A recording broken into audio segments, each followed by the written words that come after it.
ప్రభుత్వం వాళ్ళు నాకు ఇచ్చినటువంటి కారు కానీ, వాళ్ళు ఇచ్చిన వ్యక్తిగత సిబ్బందిని కానీ, వాళ్ళు ఇచ్చిన జీతం కానీ నేనేం తీసుకోలేదు. నేను ఎందుకు తీసుకోలేదు అంటే వాళ్ళు నాకు ఒక పవిత్రమైన కర్తవ్యాన్ని ఇచ్చారు. మీరు నైతిక విలువల గురించి పిల్లలకి చెప్పండి అని అడిగారు. నేను వాళ్ళకి ఏది చేసి పెట్టగలనో అది చేసి పెట్టాను.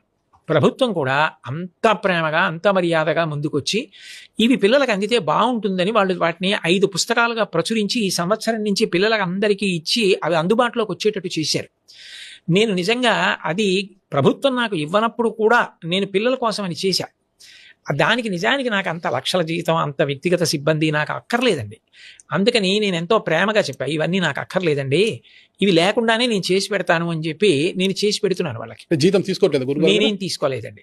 ప్రభుత్వ వాహనము, సిబ్బంది అలా నేను కారు కానీ లేకపోతే వ్యక్తిగత సిబ్బంది కానీ, నాకంటూ ఒక కార్యాలయం సిబ్బంది కానీ అలా నేనేం తీసుకోలేదు. నేను పూర్వం కాగంటి కోటేశ్వర